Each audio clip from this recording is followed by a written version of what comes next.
Et bonjour à tous. J'espère que, comme d'habitude, vous allez toujours bien et que vous avez la forme. Cette semaine, on va voir un truc assez basique qu'on oublie souvent et pourtant qui marche toujours et qui est effectivement efficace. Comme vous savez, Google, lui, c'est toujours un fan de texte, donc il y a toujours la nécessité de donner du texte à Google pour qu'il puisse comprendre votre boutique e-commerce. Et le truc, c'est que trop souvent, eh bien, on néglige le texte au profit de la partie visuelle. C'est-à-dire, on fait un très beau visuel et le texte, lui, il est absent. Et on ne se rend pas compte, mais Google, lui, forcément, si c'est des images, il a toujours de peine à appréhender, à comprendre en fait, donc à assimiler qu'est-ce que c'est le contenu à l'intérieur. Et donc, Google, c'est comme un bébé, il faut tout lui expliquer pour qu'il comprenne.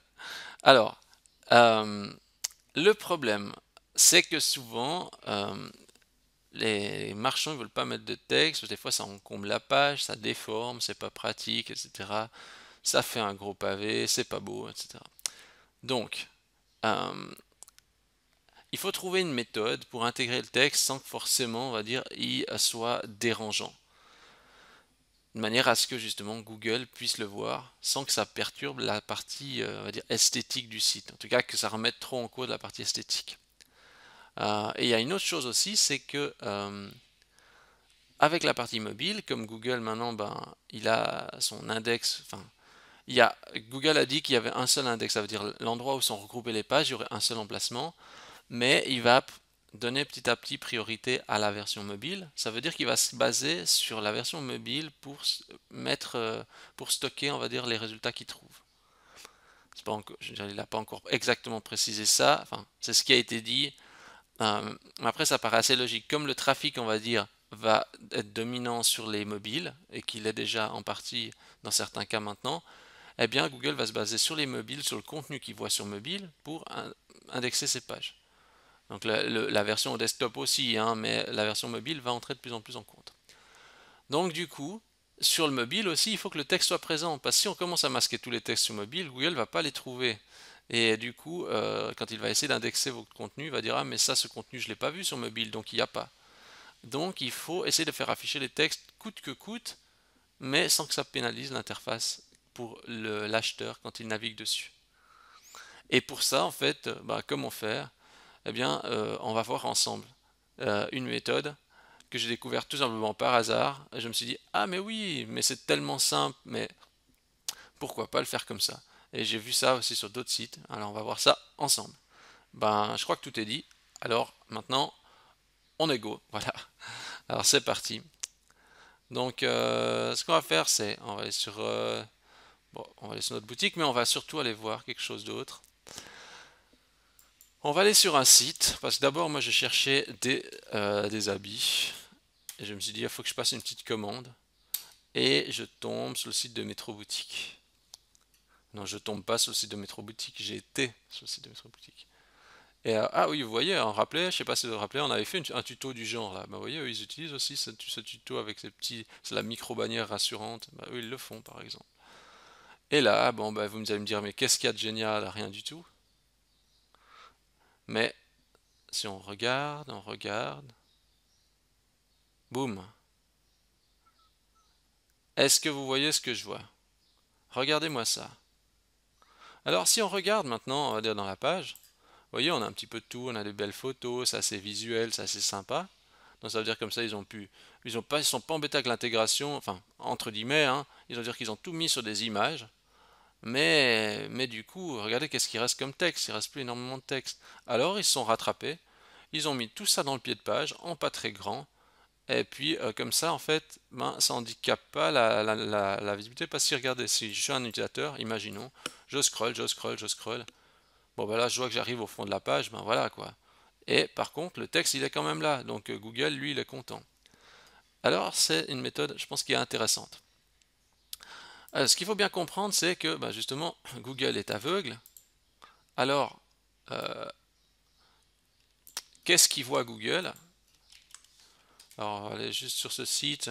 Jamais je mettrai le lien sur le blog, hein, donc si vous êtes regardé directement sur YouTube, vous pouvez cliquer en dessous et vous allez atterrir sur le lien du blog où je vous mets le lien ici. Alors, qu'est-ce que je vais faire, c'est que je vais scanner Métro Boutique pour vous montrer. Je vais le scanner.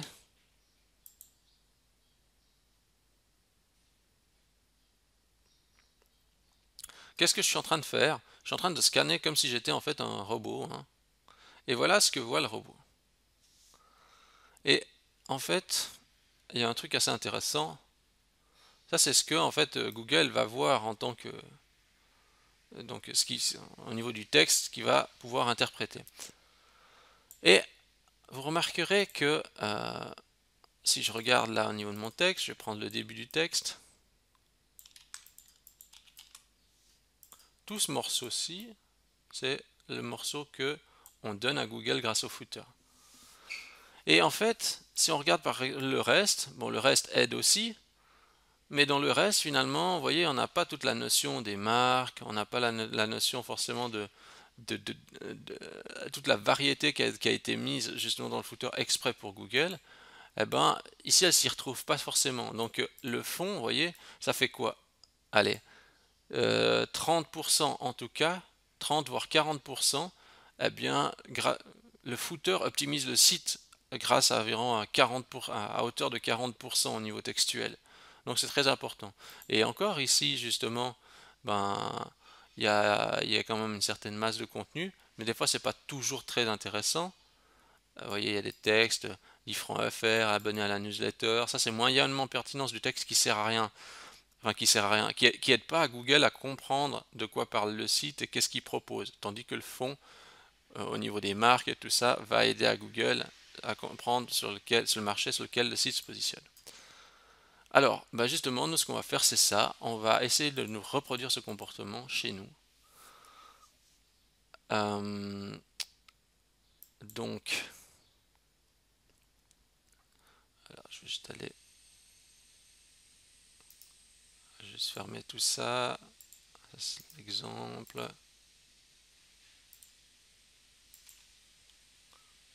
Alors, on va aller prendre notre projet.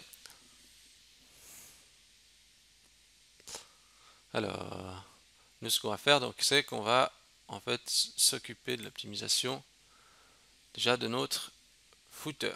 Donc, en fait, on va aller dans thème, classique, template, et puis on va avoir normalement, on va avoir normalement dans partial, footer. On va intégrer là-dedans, donc dans thème, template, partial, footer. Donc là, j'ai mis différents fichiers à disposition, dont un fichier de footer d'exemple, avec un bout de code déjà que j'ai mis. Vous voyez, ça c'est le code que j'ai mis d'exemple. Ça commence par les commentaires, ça finit comme ça par les commentaires aussi. Donc je prends juste ça et puis je vais juste mettre ça juste là vers le container, hein, donc juste pour que ça encapsule mon texte, hein. Voilà, je mets ça comme ça là. Juste de copier ça là dans le container. Je recharge ma page. Ouh, regardez ça. Alors, donc là, il y a déjà quelque chose qui se passe. On a pu justement récupérer, mettre, injecter tout le texte. Alors ça, c'est le premier palier. Donc, on va compléter ça juste par la partie visuelle aussi. On va améliorer un petit peu. Donc, j'ai juste mis le fichier custom CSS qui est là. On va juste reprendre quelques règles dans le fichier custom CSS. Là. Donc ça, c'est dans les sources qui sont disponibles hein, directement sur le billet du blog. Et on va mettre ça donc dans Asset, donc excusez-moi, dans Thème, Classique, Asset, Custom.css. Là j'avais déjà le précédent tuto, je rajoute après. Hein. Je mets tout ça là-dedans et je recharge ma page. Donc pour recharger ma page, j'appuie déjà sur la touche F12. Je vais dans l'onglet Network, donc F12 dans Google Chrome. Hein.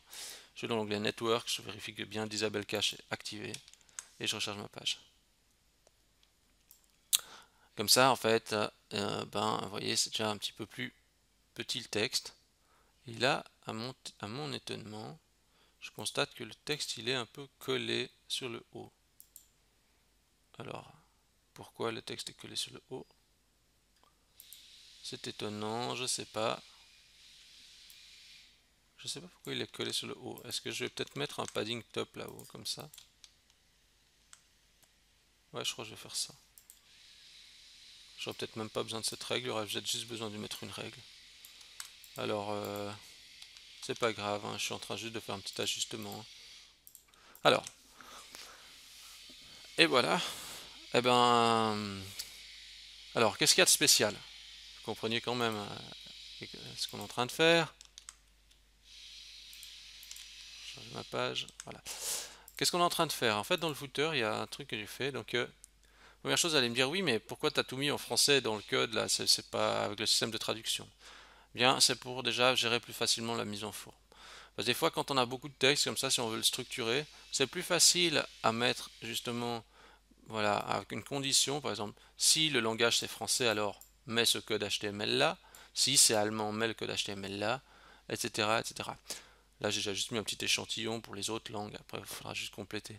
Ça évite en fait de devoir mettre un système de traduction, d'aller traduire en back-office et de devoir faire une mise en page un peu plus compliquée. Là, c'est un peu plus permissif, comme ça, vous pouvez taper le HTML comme vous voulez. Autre élément, vous constatez que ici on a mis une balise H2 pour appuyer les informations importantes. J'ai mis aussi une balise H3 pour l'élément moins influent. Mais vous voyez en fait, en tout cas le H2, il faudra le mettre et que celui-ci encapsule les termes importants. Alors ici, bah, que dire? C'est pas forcément le truc le, le plus incroyable, hein, au niveau du title H2. Enfin de la balise H2. On pourrait mettre autre chose que ça, hein, mais juste pour vous dire que dans la balise H2, vous allez pouvoir mettre quelque chose lié à votre thématique avec des mots-clés à vous qui sont importants. Pas truffé de mots-clés, hein, mais mettre les mots qui sont importants. Ensuite, bon bah système de langue, maintenant logiquement, hein, si je fais juste le switch, ben ça doit mettre la langue en abrégé. Vous voyez, il y a juste le petit bout de texte, hein, que j'ai mis dans le template. Bon. Ensuite, il y a un autre élément, c'est j'ai mis notre condition, c'est j'ai mis if pagename égale index. Ça veut dire que je fais afficher ça que sur la page index. Alors, si je vais sur une page produit, d'ailleurs, on regarde, ben, il n'y a rien. Alors ça, c'est à vous de voir, si vous voulez faire ça ou pas. Si vous voulez pas cette condition, ben, vous l'enlevez. Et puis du coup, le footer, le texte de footer apparaîtra partout, comme ça. D'ailleurs, si vous voulez faire afficher ça que sur certaines pages, hein, le texte, eh bien, vous pouvez vous servir de la balise page name, de la variable pardon, page name. D'ailleurs, si on regarde par exemple, si on va, je fais juste afficher page name pour voir. Là, la page name s'appelle index. Puis ici, maintenant, si on va sur une fiche produit, vous voyez, c'est la page name, c'est la page product. Donc, vous pouvez mettre des conditions du style comme ça. If page name égale product, faire afficher ça. If page name égale recherche, afficher ça, etc. Alors, vous allez me dire, mais oui, mais pourquoi tu mets que sur l'index? Eh bien, là, je suis un peu partagé, parce que chez Metro, eux, ils font afficher ça partout. Et moi, j'essaie aussi de me mettre à la place de Google, parce qu'après, je veux dire, moi, j'ai pas une science infuse, hein, faut pas, faut pas non plus exagérer. Mais regardez, je vais revenir sur le speeder. Je vais me mettre à la place de Google. 6 x 2, calcul mental, 12. Encore heureux que j'ai fait juste parce que...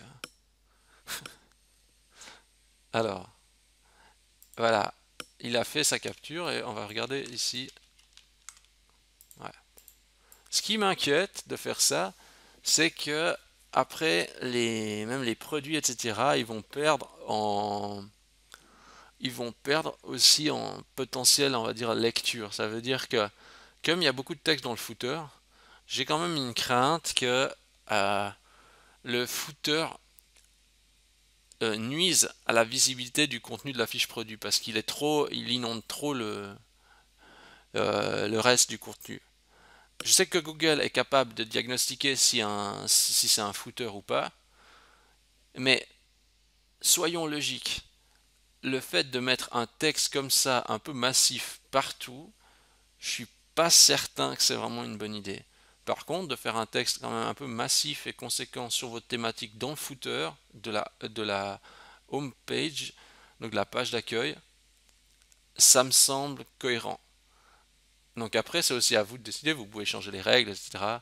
Vous n'allez pas finir dernier parce que dans le dernier du classement parce que vous mettez ça sur toutes vos pages. Mais je pense que se mettre ça sur l'index, c'est plus judicieux. D'ailleurs, n'hésitez pas à faire vos remarques, hein, ce que vous pensez. Si vous pensez que Metro Boutique fait ça très bien, eh ben dites-le. Non, Metro Boutique ont raison. Si vous pensez Webax a raison, dites Webax a raison dans les commentaires. Voilà. Bon, alors je crois que ça on a vu. Euh, Qu'est-ce qu'on a d'autre? Oui, au niveau de la police, parce que vous allez me dire, ouais, mais c'est pas très bien là, la police, parce que là j'ai fait pas très grand pour rester un petit peu discret. On pourrait modifier hein, pour mettre la police encore un peu plus petite, que ce soit pour le H2 ou même pour le H3, hein. Donc on pourrait mettre des règles supplémentaires. D'ailleurs, est-ce qu'on fait ça? Juste pour le fun. Allez, comme ça vous avez aussi quelques règles déjà prêtes. On regarde juste la taille. C'est combien là? Allez, c'est 1,25 EM. 125 EM. Bon. 1 EM. 8 EM. Je fais juste comme ça pour le test. Pourquoi il écrit comme ça? Ah mais oui, mais parce que...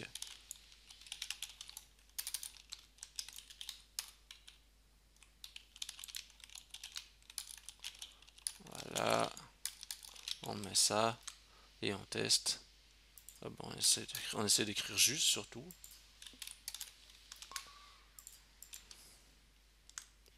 Voilà, c'est un peu petit du coup. Après, ça a travaillé. Ce que je voulais dire en fait par là, c'est euh, il y a un truc assez intéressant, c'est qu'en fait, elle va me dire ouais, mais euh, le texte, il faut pas qu'il soit plus gros. Maintenant, parce que Google, en fait, il comprend très bien. Je veux dire, lui, il va pas mesurer la taille du texte, hein. Les H1 et H2, c'est là pour ça, il comprend la priorité du texte. Là, pour le footer, même si le texte est écrit en petit, comme ça, bah, c'est pas dérangeant, en fait. Euh, Google va tout à fait comprendre et il va pas vous pénaliser parce que le texte, il est plus petit. Voilà, bon. Qu'est-ce qu'on fait? On laisse comme ça? Je vous laisserai vous amuser si jamais à retoucher la dimension. Donc ce que je veux dire par là, c'est que la taille de la police ne joue pas un rôle dans la partie référencement. Par contre, il ne faut pas mettre quand même à 1 pixel, on est d'accord, hein. Ça, c'est pas bon. Euh, Prenez du temps pour trouver l'aspiration, mais oui, parce que de faire un petit texte comme ça prend un peu de temps. Mais essayez de trouver un peu de temps pour le faire, ça vaut la peine. Ça vaut la peine d'avoir un petit texte comme ça en footer. Après, oui, ça fait un petit peu de texte de fond, etc. Mais si vous avez un joli site, etc., même s'il y a un petit peu de texte sur le bas, regardez là, franchement, moi, ça me dérange pas du tout qu'il y ait ça au fond, hein, sincèrement, hein. Et dans le comportement de l'utilisateur, justement, l'utilisateur, il navigue, etc., il va sur les produits. La partie fond, ben, c'est un élément qu'il verra tout en dernier, donc du coup, il n'est pas handicapé dans ce qu'il voit en fait à l'écran. Donc prenez du temps pour trouver l'inspiration. Sur mobile, à nouveau, là, c'est aussi le plus important. Regardez, sur mobile, eh bien, quand je regarde, je navigue, eh bien, le texte, il vient juste tout à la fin. Donc, du coup, c'est bien parce que Google voit le texte sur mobile, mais l'utilisateur, il voit ça vraiment en dernier recours, quoi, quand il scrolle au max sur le fond. Donc, du coup, l'utilisateur n'est pas handicapé par la visualisation de ce texte. Euh, et l'avantage de cette méthode, c'est qu'elle ne monopolise pas un module, c'est tout simple, juste rajouter un petit bloc dans le footer. Un petit bonus pour terminer, ce qui est l'optimisation de la page d'index, puisqu'on parle de la page d'index, vérifiez quand même que vous avez bien mis dans paramètres de la boutique trafic SEO, il y a en fait la page index que vous pouvez modifier. Et là, il faut mettre quand même un texte qui est cohérent. Ça veut dire que si on compare par rapport à Metro, qu'est-ce qu'ils ont fait?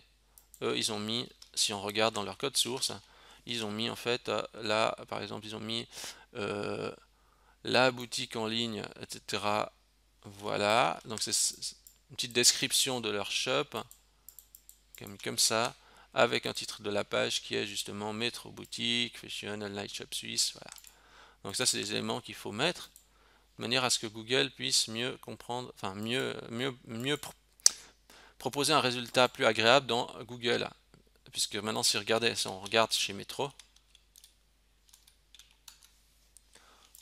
alors là, je vais peut-être pas faire comme ça, je vais mettre juste retourner dans Google, j'ai regardé Metro boutique. Vous voyez, ça c'est ce qu'il a, c'est ce qui, pardon, excusez-moi. Alors là, pourquoi il me met le, je sais pas pourquoi il me met le, c'est parce qu'il me met le France, il me met l'allemand là. Ah, il croit que je suis allemand là. Mais non, je suis pas allemand. Bon, en fait, là, je sais pas pourquoi il m'affiche en allemand cette fois. Métro boutique suisse. Là, il veut pas. Bon, c'est pas grave. En gros, ce qu'il faut comprendre, c'est que justement, bah, c'est le résultat qui est affiché ici, hein, donc là, qui n'est pas en français, qui est en allemand, hein. Mais donc, du coup, c'est ça et ça qui vont être affichés. Donc, du coup, d'où l'importance de optimiser ce titre de boutique. D'ailleurs, on voit maintenant, c'est écrit Métro Boutique sur la page d'accueil avec la métadescription qui correspond. Donc, il faut une métadescription qui incite au clic. C'est surtout ça qui est important. Il faut que ça soit incitatif au clic. Et ben voilà, il faut juste pas oublier d'optimiser la page index parce que si vous avez la mention PrestaShop, etc., ça fait quand même moyen. Donc voilà. Ben, je crois qu'on a fait le tour, hein. Il n'y a plus qu'à vous y mettre pour optimiser le footer. C'est une petite optimisation simple, mais qui est diaboliquement efficace, on va dire. Du texte, c'est toujours bon pour Google. Et, euh, et puis, ben, je crois que je vais essayer de regarder un peu ce que font les autres sites pour essayer de leur récupérer des bonnes idées que vous puissiez appliquer. Donc comme ça, voilà, vous avez les bases pour appliquer ça à votre shop. Donc du coup, ben, je vous souhaite juste bonne application.